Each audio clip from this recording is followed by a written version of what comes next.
Hello बच्चों। आज मैं आपको क्लास 10th का जो सीबीएसई का स्टैंडर्ड का सैंपल पेपर है मैथ्स का, ठीक है ना। सीबीएसई ने 2 पेपर्स इशू किए थे, एक बेसिक के लिए और एक स्टैंडर्ड के लिए। तो बेसिक वाला हम कर चुके हैं, तो आज हम स्टैंडर्ड वाला स्टार्ट करते हैं। ठीक है, देखो क्वेश्चन पेपर का पैटर्न आप सभी को पता है कि इस बार किस तरीके से पेपर आने वाला है। 2 पार्ट्स आने वाले हैं, पार्ट ए और पार्ट बी। ठीक है, फिर पार्ट ए में दोबारा से 2 सेक्शंस हैं और पार्ट बी में 2 मार्क्स, 3 मार्क्स और 5 मार्क्स के क्वेश्चन हैं। ठीक है, तो हम इसको एक एक सेक्शन करके करेंगे। ठीक है ना, तो आज मैं आप लोगों को पार्ट ए का सेक्शन 1 करवा रही हूँ। ठीक है, जिसमें 16 क्वेश्चन है आपके पास 1 मार्क के। ठीक है, चलिए शुरू करते हैं। देखो यहाँ लिखा है आपके पास पार्ट ए सेक्शन ए, सारे क्वेश्चंस करने कंपलसरी है। अगर किसी में इंटरनल चॉइस है तो आपकी मर्जी है, आप दोनों में से कोई सा भी एक अटेम्प्ट कर सकते हो। ठीक है, लिखा भी है यहाँ पर कितने क्वेश्चंस में है इंटरनल चॉइस। देखो Section 1 has 16 question of 1 mark each. Internal choice is provided in 5 question. तो आपको बोर्ड एग्जाम में भी इंटरनल चॉइस जो है ना वो इस सेक्शन में 5 क्वेश्चंस में दी जाएगी। ठीक है, तो जो आपको अच्छे से आता है फिर आप वो वाला अटेम्प्ट कर लीजिएगा। चलिए देखते हैं क्वेश्चन नंबर 1 हमारे पास है। If xy is equals to 180 and HCF of xy is 3, then find the LCM of x and y. आपसे कह रहा है कि HCF दे रखा है 2 नंबर्स का और दोनों नंबर्स का प्रोडक्ट भी आपको दे रखा है। आपको क्या करना है, एलसीएम निकालना है। चैप्टर नंबर 1 का क्वेश्चन है ये आपके पास। ठीक है, चलिए करते हैं। यहाँ पर देखो सबसे पहली बात तो जब भी एचसीएफ और एलसीएम आए और प्रोडक्ट ऑफ 2 नंबर आए तो आप वो फॉर्मूला लिख लो। तो HCF into LCM into HCF is equals to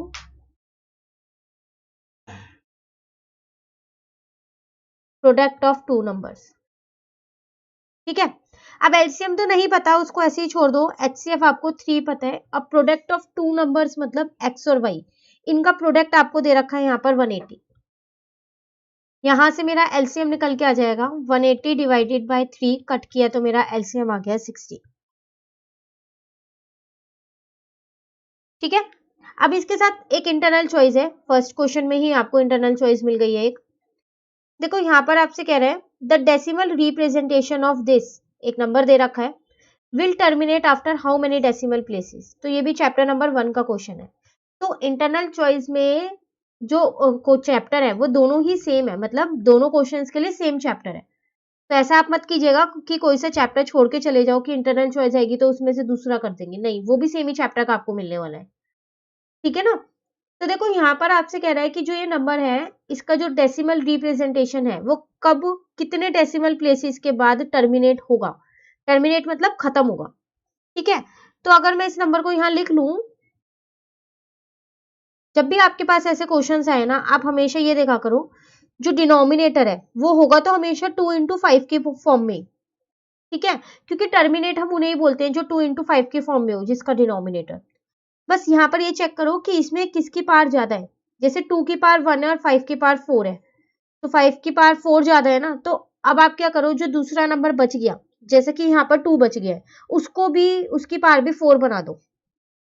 अब वो कैसे हम 4 बना देंगे उसकी पावर, तो आपको 3 बार 2 और चाहिए ना, एक बार तो आपके पास है ही।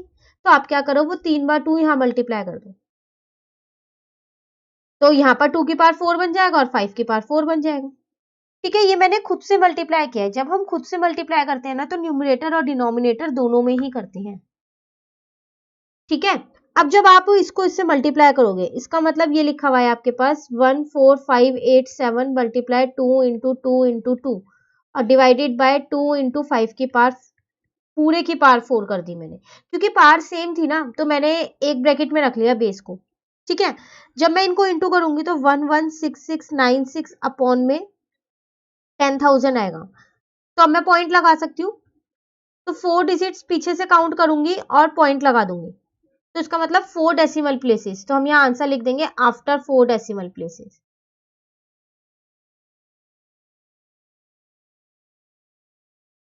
ठीक है, तो ये था आपके पास क्वेश्चन नंबर 1। चलिए क्वेश्चन नंबर 2 देखते हैं हम। तो क्वेश्चन नंबर 2 आपके पास यहाँ पर है, if the sum of the zeros of a quadratic polynomial is p, then find the value of k। आपसे कह रहा है कि एक क्वाड्रेटिक पॉलिनोमियल का आपको सम ऑफ जीरोस दे रखे और आपको यहाँ पर क्या करना है, k की वैल्यू आपको यहाँ पर निकालनी है। ठीक है, तो देखो सम ऑफ जीरोज वैसे अगर हम देखें तो क्या होता है, माइनस बी अपॉन ए होता है, ठीक है। सम ऑफ जीरोज मुझे 3 दे रखा है, यहाँ पर b की वैल्यू है k माइनस का और a की वैल्यू है 3, ठीक है ना। तो ये आ गया 3 is equals to k upon 3, यहाँ से मेरी k की वैल्यू कितनी आ गई 9। ये 3 डिवाइड का था, इसको मैं उधर ले गई तो ये मल्टीप्लाई का हो गया, ठीक है। तो क्वेश्चन नंबर 2 कंप्लीट हो गया, चॉइस नहीं है, ये कंपलसरी क्वेश्चन था। अब आते हैं हम क्वेश्चन नंबर 3 पे। For what value of k the pair of linear equation 3x plus y is equals to 3 and 6x plus ky is equal to 8 does not have a solution। कह रहे हैं कि k की value बताओ, जो आपको दो ये लीनियर इक्वेशंस दे रखी हैं इनके सॉल्यूशंस नहीं है, does not have a solution. तो हमने चैप्टर नंबर 3 का आपके पास ये क्वेश्चन है, इसमें 3 केसेस किए थे, unique solutions, infinitely many solutions और नो सॉल्यूशन, ठीक है। तो उन तीनों की एक एक कंडीशन थी, जो कंडीशंस हमको याद रखनी है क्योंकि उस पे बेस्ड एक क्वेश्चन आ ही जाता है 1 मार्क का। तो यहाँ पर मेरे पास वो कौन सा केस आया, नो सॉल्यूशन वाला। तो उसकी कंडीशन क्या थी, a1 upon a2 is equals to b1 upon b2 but not equal to c1 upon c2, यही थी ना। अब अगर मैं यहाँ से a की वैल्यू देखूं तो ये a1 है, यहाँ पर तो 1 आएगा, कुछ नहीं है, तो ये b1 हो गया, ये c1 हो गया, ठीक है। ऐसे यहाँ पर ये a1 हो गया, ये a2 हो गया, ये b2 हो गया और ये c2 हो गया, ठीक है ना। तो a1 अपॉन a2 का मतलब आ गया यहाँ पर 3 अपॉन में 6, b1 अपॉन b2 का मतलब आ गया यहाँ पर 1 अपॉन में k और c1 अपॉन c2 यहाँ पर आ गया 3 अपॉन में 8, ठीक है। तो इन दोनों को सॉल्व करते हैं, इसको इससे कट कर दिया तो k की वैल्यू यहाँ से कितनी आ गई है 2 अपॉन 1, इसका मतलब 2 आ गई k की वैल्यू, ठीक है ना। चलिए क्वेश्चन नंबर 4 देखते हैं। क्वेश्चन 4 में आपसे कह रहा है if 3 chairs and 1 table cost rupees 1500 and 6 chairs and 1 table cost rupees 2400 form a linear equation two represent this situation. आपको एक सिचुएशन दे रखी है जिसमें आपसे कह रहा है कि 3 चेयर की और एक टेबल की कॉस्ट है 1500 रुपए। दूसरी है अगर आप 6 चेयर्स लेते हो तो और एक टेबल लेते हो, उनकी कॉस्ट है 2400 रुपीज। तो आपको यहाँ पर लीनियर इक्वेशन बनानी है, सॉल्व नहीं करना है, सिर्फ इक्वेशन बना के छोड़नी है। तो चलिए हम ना ऐसा करते हैं, लेट कर लेते हैं, let the cost of 1 chair, मैंने माना कि एक चेयर की जो कॉस्ट है ना वो कितनी है x रुपीज है। उसी तरीके से मैंने यहाँ पर 1 टेबल की कॉस्ट भी मान ली, द कॉस्ट ऑफ 1 टेबल वो मेरे पास है रुपीज y। अब अगर मैं क्वेश्चन के अकॉर्डिंग देखूं तो मैंने 3 चेयर ली थी तो उनकी कॉस्ट हो जाएगी 3x और एक टेबल ली थी तो 1y इज इक्वल्स टू 1500। ऐसी अगर दूसरी चीज देखूं तो मैंने 6 चेयर्स ली थी तो एक चेयर की कॉस्ट x है तो 6 की 6x होगी और एक टेबल लिए तो 1y होगा और टोटल कॉस्ट कितनी लगी मुझे 2400। ये बन गई मेरी दोनों लीनियर इक्वेशंस। बस इक्वेशन बना के छोड़ना है आपको, आगे सॉल्व नहीं करना है क्योंकि 1 मार्क का क्वेश्चन है इसीलिए, ठीक है। चलिए आगे बढ़ते हैं। क्वेश्चन नंबर 5 में आपसे कह रहे हैं, फिर यहाँ पर आपको एक इंटरनल चॉइस दे रखी, ठीक है, 2 चॉइस, ये सेकंड नंबर की चॉइस है, एक हमने क्वेश्चन नंबर 1 में देखी थी, है ना। देखो which term of the AP is 0, कह रहा है विच टर्म, जब भी बोले ना विच टर्म आप हमेशा याद रखिएगा कि आपको वहां पर एन निकालना है। तो एपी आपको दे रखी है, ठीक है, आपसे कह रहा है कि बताओ ऐसी कौन सी टर्म होगी जो 0 होगी। तो अगर आपको फॉर्मूला याद हो तो ए एन का फॉर्मूला होता है ए प्लस एन माइनस 1 डी। अब ए एन यहाँ पर क्या है, ए एन यहाँ पर 0 है ना, क्योंकि वो कह रहा है कि कौन सी टर्म 0 होगी, तो मैंने ए एन को 0 माना है, यहाँ वो लास्ट टर्म है मेरी तो 0 है, ठीक है। ए मुझे 27 दे ही रखा है, एन माइनस 1 मुझको नहीं दे रखा। अब डी कैसे निकालें, तो देखो डी होता है मेरे पास a2 minus a1, second term में से फर्स्ट टर्म को माइनस करना, 24 माइनस 27 तो माइनस का 3 आएगा, ठीक है ना।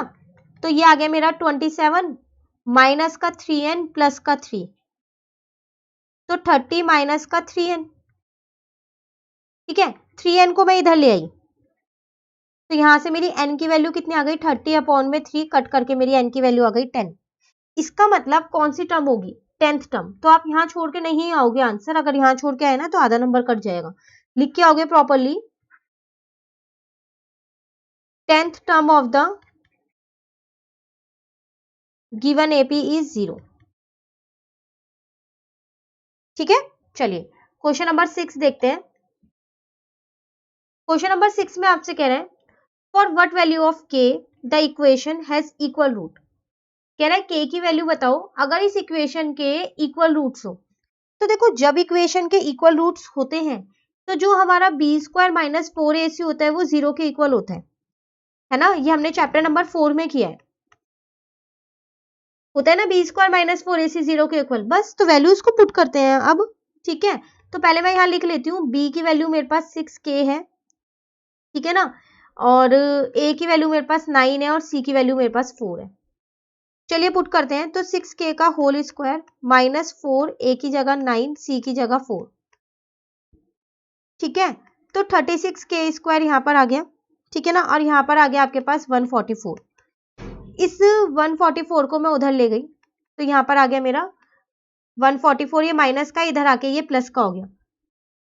ठीक है, तो k स्क्वायर यहाँ से कितना आ जाएगा 144 अपॉन में 36। ठीक है ना, अब जब आप इसको इससे कट करोगे तो ये 4 पे कट हो रहा है, तो k स्क्वायर मेरे पास आ गया यहाँ पर 4।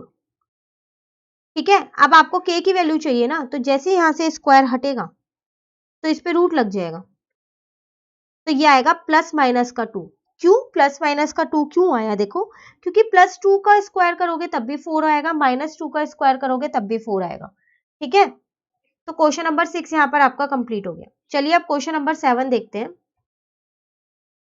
तो क्वेश्चन हमारे पास यहाँ पर है, फिर देखो यहाँ पर एक इंटरनल चॉइस है आपके पास। ठीक है, हमने पीछे वाली, अच्छा एक सेकेंड,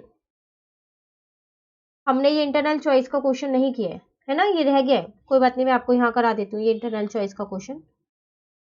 यहाँ पर आपसे कह रहा है in an arithmetic progression if d is this n is 7 an is 4 find a। आपको कह रहा है कि एक अर्थमेटिक प्रोग्रेशन है जिसमें d n और an दे रखा है, a आपको निकालना है। सेम यही वाला फॉर्मूला आप यहाँ पर लगाओगे, an is equals to a plus n minus 1d। ठीक है, an मुझे 4 दे रखा है, a तो खैर मुझे निकालना ही है, n मुझको 7 दे रखा है और d मुझको माइनस 4 दे रखा है। ठीक है ना, तो यहाँ पर 7 में से 1 जाएगा तो 6 को 4 से इंटू करूंगी तो 24, लेकिन माइनस का आएगा। ठीक है, क्योंकि ये प्लस माइनस माइनस हो जाएगा, तो a की वैल्यू कितनी आ गई 4 प्लस 24, तो वो आ गया आपके पास 28। ठीक है, चलिए हो गया इंटरनल वाला क्वेश्चन भी, ये रह गया था मेरे से। चलिए अब क्वेश्चन नंबर 7 देखते हैं। तो ये थर्ड इंटरनल चॉइस है आपके पास। ठीक है, आपसे कह रहा है यहाँ पर find the roots of the equation. आपको रूट्स निकालने हैं। अब देखो आपकी मर्जी है, इन रूट्स को आप बी स्क्वायर माइनस 4ac वाले फॉर्मूले से निकालो या फिर मिडल टर्म स्प्लिट करके निकालो। ठीक है, मैं यहाँ पर आपको ये मिडल टर्म स्प्लिट से निकलवा रही हूँ।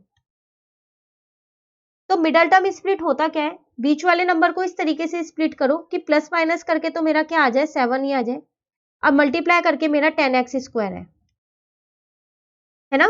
तो कौन से दो नंबर लूं, 5 और 2 ले लूं।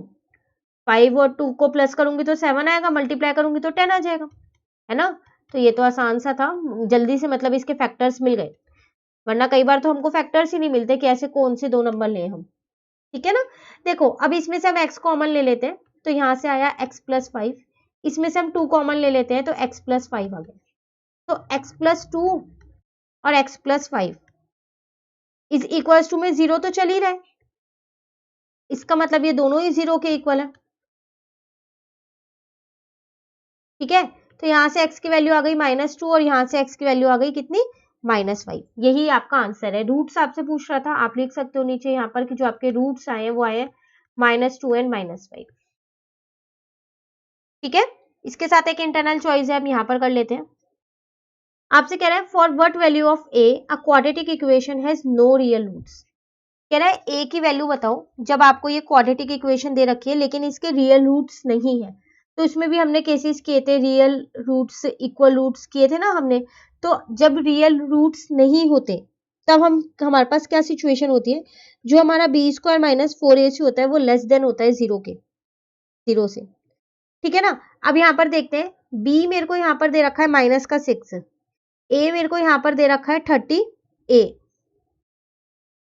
ठीक है, उसके बाद वो यहाँ पर मेरे से कह रहा है c मुझको यहाँ पर दे रखा है 1। ठीक है, ठीक है, तो अब हम पता है क्या करते हैं, इसकी वैल्यूज को पुट कर लेते हैं। बी स्क्वायर की जगह -6 का स्क्वायर -4, ए की जगह मैंने 30 लिख दिया और सी की जगह मैंने 1 लिख दिया। तो ये हो गया मेरा -36 और यहाँ पर आ गया मेरा -120। ठीक है यहाँ तक। अब आप यहाँ पर क्या करो, किसी एक को भी आप उधर ले जाओ। ठीक है ना, यहाँ पर अच्छा 30 ए है तो यहाँ पर ए भी आएगा, ए भी लिख लीजिएगा। तो -36 आप इसको उधर ले जाते हैं हम, क्यों? क्योंकि देखो हमारे को ना यहाँ पर ए की वैल्यू निकालनी है। अगर हम 120 को लेके गए तो वो जो ये लेस देन और ग्रेटर देन का जो ये साइन बना हुआ है इसके उधर चला जाएगा। इसको आप यहीं रखो और इसको उधर ले जाओ। ठीक है, अब यहाँ से आप ए की वैल्यू निकाल सकते हो। तो आप कैसे निकालोगे यहाँ से ए की वैल्यू? इसको डिवाइड कर दो। 120 को आप किससे डिवाइड करने वाले हो? 36 से। ठीक है, अगर आप डिवाइड भी नहीं करोगे तो कोई बात नहीं, आप ए की वैल्यू ऐसे ही निकाल दो। तो ए की वैल्यू आपके पास आ गई यहाँ पर -120 अपॉन में 36।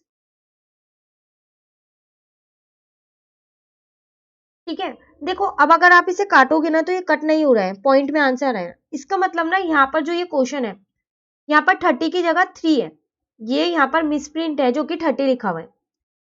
ठीक है, इसलिए मैंने आपको 30 से पहले करके दिखा दिया ताकि आपको पता चल जाए कि यहाँ पर ये गलती है, क्योंकि जो इसका सॉल्यूशन है ना वो भी आपको 3 से ही दे रखा है। ठीक है ना, तो चलिए मैं यहाँ पर जल्दी से सही कर देती हूँ।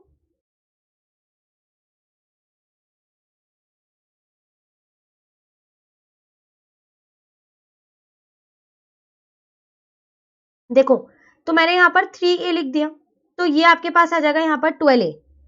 ठीक है, अब 12a जो है वो 36, मैं इसको उधर ले गई। ठीक है ना, तो a की वैल्यू अब पूरा पूरा कट हो रहा है, तो a की वैल्यू मेरी आ गई यहाँ पर 3। आपसे कह रहा था for what value of a, तो आपको a की तो वैल्यू निकालनी थी, तो ये आ गई आपके पास a की वैल्यू। ठीक है, a जो है वो हर हाल में 3 से बड़ा ही होगा, 3 से छोटा नहीं होगा। ठीक है, चलिए क्वेश्चन नंबर 8 देखते हैं। यहाँ पर क्वेश्चन आपके पास कह रहा है कि आपको पी क्यू दे रखी है 28, ये रही क्यू। ठीक है, आपको पेरीमीटर निकालना है ट्राइंगल पी एल एम का। देखो ट्राइंगल का पेरीमीटर होता है सम ऑफ ऑल साइड, तो इसका मतलब P L plus P M plus L M, perimeter तो ये होगा। ठीक है, अब पहले हम यहाँ पर एक चीज देखते हैं कि जो ये मेरे को पी क्यू दे रखा है ये तो मेरी पी टी के बराबर होगी। थ्योरम 10.2 है, क्योंकि जो ये टेंजेंट्स है ये आउटसाइड के एक पॉइंट से बनी हुई है पी से, है ना, तो इनकी लेंथ इक्वल होगी। ठीक है नहीं? ठीक है, अब जो ये पी क्यू है ये दो पार्ट्स में बटी हुई है, एक पी एल और एक एल क्यू। उसी तरीके से जो ये पी टी है ये भी दो पार्ट्स में बटी हुई है, एक पी एम और एक एम टी, है ना, एक पार्ट ये रहा और एक पार्ट ये रहा, एक पार्ट ये रहा, एक पार्ट ये रहा। ठीक है ना, अब देखो जो ये एल क्यू है ये तो एल एन के बराबर होगी। ठीक है ना, L Q is equals to L N होगी। उसी तरीके से एन एम जो है is equals to M T होगी। सेम वही, सर्कल के बाहर किसी पॉइंट से दो टेंजेंट्स आ रही हैं सर्कल के ऊपर, तो उनकी लेंथ इक्वल होगी, होगी नहीं होगी? चलिए अब हम यहां पर निकालते हैं पेरीमीटर ऑफ ट्राइंगल। तो पेरीमीटर ऑफ ट्राइंगल का नाम है पी एल एम। तो P L plus L M plus P M, यही होगा पेरीमीटर। ठीक है, अब पी एल को तो आप ऐसे ही रहने दो। देखो एल एम को आप एल एन लिख सकते हो, क्योंकि अभी हमने यहां लिखा कि जो ये एल एम है ये पूरी ये दो पार्ट में बटेगी, एल एन में और एन एम में, तो मैंने इनको दोनों पार्ट में बांट दिया। ठीक है, और ये पी एम ऐसी है। ठीक है ना, अब देखो एक मिनट, पहले मैं वो वाला स्टेप लिख दूं ताकि आपको पता चल जाए। ठीक है, अब देखो यहाँ पर जो ये एल एन है इसको तो आप एल एन ही रहने दो। ठीक है, उसके बाद जो ये एन एम है इसको आप चेंज कर सकते हो। ठीक है, उसको आप क्या लिख सकते हो, देखो P L plus L N, P L ये था, ठीक है, और उसके साथ है यहाँ पर एल एन, उसके बाद है एन एम, फिर है आपके पास पी एम। ठीक है, तो अब आप इसको लिखोगे कैसे? तो अगर हम यहाँ पर एक चीज और ऐड कर दें कि जो ये पी एल है इस इक्वेशन 1 से एल क्यू की जगह मैं एल एन लिख सकती हूँ, क्योंकि ये दोनों इक्वल है। ठीक है, ये PM ऐसे ही रहने दो और इस MT की जगह MN लिख देती हूँ। ठीक है ना, मैंने इन दोनों की वैल्यूज को वहां पर पुट कर दिया। ठीक है, अब देखो आप इसको तो आप ऐसे ही रहने दो PL और इसको आप ऐसे ही रहने दो LN, और इन दोनों की जगह NM और PM की जगह ये लिख सकते हो आप यहां से PL प्लस LN। तो इसका मतलब ये हो गया 2PL प्लस 2LN, मैंने 2 को कॉमन ले लिया। ठीक है ना, अब इस 2 को आप ऐसे ही रहने दो, ये PL ऐसी है, LN की जगह मैं क्या लिख सकती हूँ, LQ लिख सकती हूँ। ठीक है, अब देखो जो ये PL है और जो ये LQ है, ये मिला के पूरा क्या बन गया, PQ। अब PQ तो मुझे पहले से ही पता है, क्वेश्चन में दे रखी थी मुझको 28, तो यहां से मेरा आंसर आ गया 56 सेंटीमीटर। तो इसमें ये जो चैप्टर नंबर 10 सर्कल्स का आपका चैप्टर का क्वेश्चन है, ठीक है, इसमें आपकी ये थ्योरम लगेगी कि जो टेंजेंट्स होती हैं, अगर हम बाहर के किसी पॉइंट से दो टेंजेंट सर्कल पे डालते हैं तो उनकी जो लेंथ होती है वो इक्वल होती है। थ्योरम 10.2 हमारे को यही बताती है, तो वही थ्योरम यहाँ पर लग रही है। तो दो टेंजेंट्स आपके पास यहाँ पर है, दो टेंजेंट्स आपके पास यहाँ पर है, और दो ये बड़ी वाली टेंजेंट्स भी है। ठीक है ना, तो थोड़ा ध्यान से आप इस क्वेश्चन को कीजिएगा। ठीक है, चलिए क्वेश्चन नंबर 9 देखते हैं। फिर यहाँ पर देखो एक इंटरनल चॉइस आपको मिल गई है, ये फोर्थ इंटरनल चॉइस है शायद आपके पास। ठीक है, देखो, if two tangents are inclined at 60 degree are drawn to a circle of radius 3 centimeter, then find the length of each tangent। कह रहा है अगर दो टेंजेंट्स बनाए हम, ठीक है ना, are inclined at 60 degree are drawn to a circle, circle के ऊपर। तो चलिए एक बार बना के देख लेते हैं। तो मैंने यहां पर एक सर्कल बना दिया, एक पॉइंट से मैंने यहां पर दो टेंजेंट्स बना दी। ठीक है, अब देखो ये आपको पूरा दे रखा है 60 डिग्री। ठीक है ना, यहां पर ये सेंटर है, ये 90 होगा, ये 90 होगा। क्यों? क्योंकि जो सेंटर होता है वो टेंजेंट पे, मतलब जो रेडियस आती है वो टेंजेंट पे लंब वो होती है परपेंडिकुलर। ठीक है ना, अब देखो अगर मैं इसको यहाँ पर डिवाइड कर दूं तो ये 30 हो जाएगा और ये 30 हो जाएगा। अब तो ये एक पूरा ट्रायंगल बन गया ना, इसको नाम दे देते हैं PAB। आपके पास एक ट्रायंगल बन गया ना, PAB पूरा ट्रायंगल। और छोटे वाले दो ट्रायंगल्स पूछू तो POA और POB। ठीक है, तो हम बात करते हैं यहाँ पर ट्रायंगल की, PAO की, इस वाले की सॉरी। ठीक है, तो देखो मुझको क्या करना है, यहाँ पर मुझको ये बताना है लेंथ ऑफ द टेंजेंट, वो मुझे बतानी है। तो लेंथ ऑफ द टेंजेंट मतलब मुझको यहाँ पर PA बतानी है। ठीक है, रेडियस मुझे ये 3 गिवन है, ये रेडियस ही तो है, ये 3 गिवन है। तो क्या मैं इसमें 10 30 लगा दूं सीधा? अब आप सोच रहे होंगे कि इस चैप्टर में टिग्नोमेट्री कहां से आ गया। बिल्कुल, टिग्नोमेट्री किसी भी चैप्टर में लग सकता है, वो बहुत ही इंपॉर्टेंट चैप्टर है। मैंने 10 30 देखो यहाँ इसलिए लगाया, वो होता है मेरा परपेंडिकुलर, पंडित बद्री प्रसाद हर हर बोले, परपेंडिकुलर अपॉन बेस। ठीक है, ये 30 है तो इसके सामने वाला आपके पास परपेंडिकुलर होगा, मतलब कि OA। अब बेस आपके पास कौन सा होगा, ये 90 डिग्री है, 90 के सामने वाला तो हमेशा हाइपोटेन्यूज होता है, तो AP आपका बेस होगा। 10 30 की वैल्यू आपको पता है 1/√3, OA आपको 3 पता है, AP तो आपको निकालना ही है। यहां से आपकी AP निकल के आ जाएगी 3√3 सेंटीमीटर। तो लेंथ ऑफ टेंजेंट आ गई आपके पास, ईच टेंजेंट, और दोनों की लेंथ इक्वली होगी। क्यों? थ्योरम 10.2 के अकॉर्डिंग, जो अभी हम पीछे करके आए हैं। तो 3√3 सेंटीमीटर आपका यहाँ आंसर भी आ गया। ठीक है, चलिए इसका और वाला पार्ट देखते हैं, यही करते हैं इसको।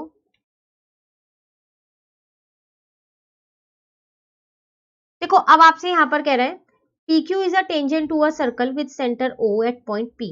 PQ एक टेंजेंट है सर्कल की जिसका सेंटर है O। ठीक है, if triangle OPQ is an isosceles triangle, अगर ये एक आइसोसेलेस ट्रायंगल है तो आप एंगल फाइंड करो। तो देखो इसके लिए ना हमें पहले फिगर बनानी पड़ेगी, बिना फिगर के शायद हम ये क्वेश्चन नहीं कर पाएंगे। ठीक है, तो मैंने क्या किया, देखो यहाँ पर एक सर्कल बना लिया। PQ मुझे एक टेंजेंट बोल रहा था तो मैंने एक टेंजेंट भी बना ली यहाँ पर PQ। ठीक है, सेंटर O, ये रहा सेंटर O। ठीक है ना, देखो ये आपको पता ही है 90 डिग्री होगा। क्यों? थ्योरम 10.1 हमको ये कहती है कि जो रेडियस होता है वो टेंजेंट पे परपेंडिकुलर होता है, तो ये तो 90 डिग्री है। आपको कह रहा है एंगल फाइंड करना है OQP। OQP ये वाला एंगल आपको फाइंड करना है। ठीक है, बाकी हमको कुछ भी नहीं दे रखा। एक चीज और दे रखी है कि जो ये ट्राइंगल है ना, ये आइसोसेलेस ट्राइंगल है, तो इसका मतलब इसकी दो साइड्स इक्वल होंगी। अब जब इसकी दो साइड्स इक्वल हैं तो फिर इसके तो दो एंगल्स भी इक्वल होंगे। इसका मतलब ये वाला एंगल और ये वाला एंगल इक्वल होगा, होंगे नहीं होंगे दो एंगल्स इक्वल? ये दो साइड्स इक्वल है तो ये दोनों एंगल्स भी इक्वल होंगे मेरे पास, ठीक है ना। तो हम बात करें अगर इन ट्राइंगल OPQ की, तो इसमें angle P plus angle Q plus angle O ये तो मेरे मिलके 180 डिग्री होंगे। एंगल P मुझे 90 पता है, एंगल Q नहीं पता, छोड़ दो, वो तो आपको निकालना ही है। मैं एंगल Q की जगह O की जगह भी Q लिख देती हूँ। क्यों? क्योंकि ये दोनों एंगल्स मेरे इक्वल है, ठीक है ना। तो 90 plus 2 angle Q is equals to 180, तो 2 angle Q is equals to 180 minus 90, तो angle Q is equals to 90 और ये 2 मल्टीप्लाई का इधर आके डिवाइड का हो गया, तो वो आ गया मेरा 45। इसका मतलब मेरा एंगल OQP कितना आ गया? 45 डिग्री, ठीक है। चलिए अब नेक्स्ट क्वेश्चन करते हैं, क्वेश्चन नंबर 10, चॉइस नहीं है इसमें। आपसे कह रहा है in the triangle ABC, D and E are the points on side AB and AC respectively, such that DE parallel to BC. If AE is equals to 2 centimeter, AD is equal to 3 centimeter and BD is equal to 4.5 centimeter, then find CE. देखो chapter number 6 का आपके पास ये question है, ठीक है। पहले बना लेते हैं, ट्राइंगल की बात कर रही है हमसे तो एक ट्राइंगल ही बना लेते हैं। वैसे तो 1 मार्क क्वेश्चन में जरूरी नहीं है आपको फिगर बनानी है, लेकिन जहां आपको लगे ना कि आप बिना फिगर के नहीं कर पा रहे हो तो फटाफट से साइड में रफ में जरूर बना लेना, ऐसा ना हो जल्दी के चक्कर में क्वेश्चन गलत हो जाए। डीई मेरे इसके यहाँ के दो पॉइंट्स हैं, एक डी और एक ई। अब कुछ चीजें मुझे दे रखी हैं, एडी दे रखा है जैसे 3, बीडी दे रखा है 4.5, ठीक है, और एई दे रखा है 2। तो अगर आप देखो ये जो दो ट्राइंगल्स में एक ट्राइंगल यहाँ पर दे रखा है, मैं इसमें बीपीटी लगा सकती हूँ, ना अपनी बीपीटी। तो मैंने यहाँ पर बीपीटी लगाई, तो मैं यहाँ लिख देती हूँ यूजिंग बीपीटी। बीपीटी हमको ये बोलती है कि एडी अपॉन में डीबी होगा और एई अपॉन में ईसी होगा, है ना। This upon this is equals to this upon this.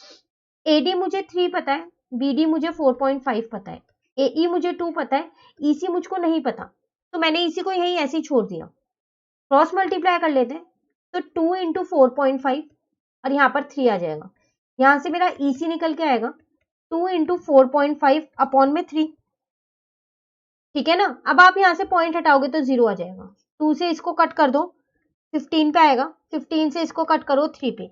इसका मतलब सीई बोलो या ईसी बोलो एक ही बात है, वो आपकी 3 सेंटीमीटर आ गई, ठीक है। तो ये था आपके पास क्वेश्चन नंबर 10। चलिए क्वेश्चन नंबर 11 देखते हैं। कह रहा है in figure if B1 B2 B3 and A1 A2 A3 have been marked equal distance in what ratio C divide AB। अब यहाँ पर ना आपको कंस्ट्रक्शन वाला चैप्टर का आपका ये क्वेश्चन है, ठीक है, चैप्टर नंबर 11 का आपको यहाँ पर कंस्ट्रक्ट करके दिया है। आपसे कह रहा है कि जो ये सी पॉइंट है, बताओ ये ए बी को किस रेशियो में डिवाइड करेगा, वो आपको बताना है। तो देखो हम बनाते कैसे हैं फिगर, जितनी रेशियो होती है उतने ही तो ये आर्क लगाते हैं। तो इसे देख के तो साफ पता चल रहा है कि यहाँ पर 8 आर्क लगे हुए हैं और यहाँ पर 5 लगे हुए हैं, तो उसकी रेशियो कितनी होगी? तो रिक्वायर्ड रेशियो कितनी आ जाएगी? वो आ जाएगी आपके पास 8:5। ये तो डायरेक्ट हमारा आंसर आ गया, ठीक है। चलिए क्वेश्चन नंबर 12 देखते हैं। तो देखो क्वेश्चन हमारे पास यहाँ पर 12 है, sine A plus cos B is equals to 1, A is 30 degree and B is an acute angle, then find the value of B. देखो आपको ना यहाँ पर एक चीज दे रखी है, वो क्या दे रखी है कि जो साइन ए है अब प्लस कॉस बी है ये 1 है। अब इसमें इस ए की वैल्यू तो आपको दे दी 30, अब बी की वैल्यू आपसे पूछ रहे हैं, तो ऐसा करते हैं हम फिर ए की जगह 30 रख देते हैं और बी को फिलहाल कॉस बी को ऐसे ही छोड़ देते हैं, ठीक है। अब साइन 30 की वैल्यू तो हमें पता है 1/2 होती है, ये वैल्यूज आपको याद करनी है अच्छे से, ठीक है। तो यहां से मैंने कॉस बी की वैल्यू निकाल ली, 1 माइनस 1/2, 1 में से 1/2 माइनस किया तो 1/2 ही आ गया। अब आप सोचो कि क्या कॉस में कहीं पर 1/2 होता है? कोई ऐसी डिग्री है जहां 1/2 होता है? बिल्कुल होता है। कहां पर होता है? वो होता है आपके पास cos 30 पे, सॉरी cos 60 पे। तो कॉस से कॉस काट दो, बी की वैल्यू 60 आ गई। आपसे बी की वैल्यू ही तो पूछ रहा था, निकल गई बी की वैल्यू। ठीक है ना। चलिए क्वेश्चन नंबर 13 देखते हैं। तो आपसे यहां पर कह रहा है if x is equal to 2 sine square theta and y is equal to 2 cos square theta plus 1, then find x plus Y. अब देखो आपको x और y की वैल्यू दे रखी है और आपसे कह रहा है x प्लस वाई की वैल्यू निकालो। तो ऐसा करो, जिसकी वैल्यू निकालनी है ना उसमें पुट कर दो। x की जगह मैंने लिख दिया 2 sine square theta, plus y की जगह लिख दिया 2 कॉस स्क्वायर थीटा प्लस 1। ठीक है, अब मैंने इन दोनों में से पता है क्या किया, 2 को कॉमन ले लिया, तो sign square theta plus cos square theta, और इस 1 को अलग छोड़ दिया। अब sign square theta plus cos square theta तो 1 होता है ना। ठीक है ना, मेरे पास ये आइडेंटिटी है कि जो मेरा साइन स्क्वायर थीटा होता है प्लस कॉस स्क्वायर थीटा होता है वो 1 होता है। तो उसकी जगह पे मैंने इसकी जगह पे 1 रख दिया, तो 2 1 जा 2 प्लस 1, मेरा आंसर कितना आ गया, 3 आ गया। ठीक है, चलिए क्वेश्चन नंबर 14 पे आ गए हम। क्वेश्चन नंबर 14 हमारे पास यहाँ है, in a circle of diameter 42 centimeter, if an arc subtends an angle of 60 degree at the center, where pi is equals to 22/7, what will be the length of the arc? कह रहा है आपको यहाँ पर, ये चैप्टर नंबर 12 का आपके पास question है। आपसे कह रहा है कि आपके पास एक सर्कल है जिसकी डायमीटर आपको दे रखी है, तो इससे आप रेडियस निकाल सकते हो। ठीक है, पहले हम रेडियस ही निकाल लेते हैं, फिर आगे का क्वेश्चन रीड करते हैं।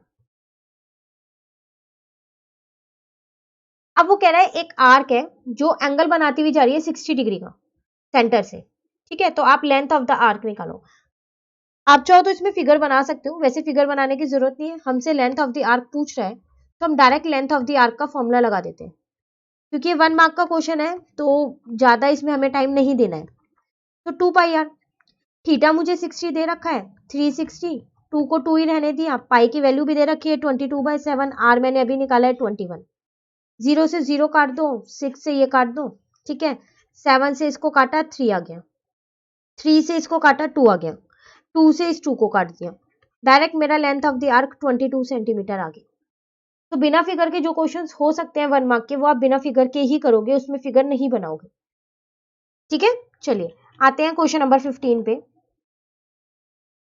क्वेश्चन नंबर 15 आप पे है, 12 solid spheres of a same radii are made by melting a solid metallic cylinder of base diameter 2 centimeter and height इतना, find the diameter of each sphere।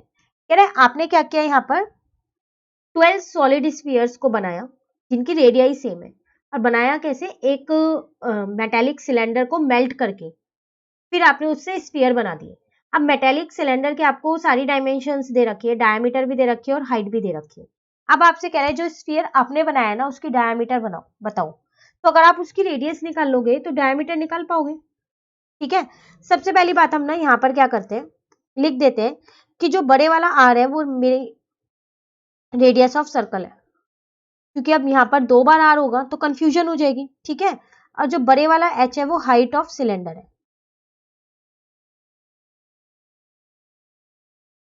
ठीक है, और जो छोटे वाला आर है हम उसको मान लेते हैं रेडियस ऑफ स्फीयर।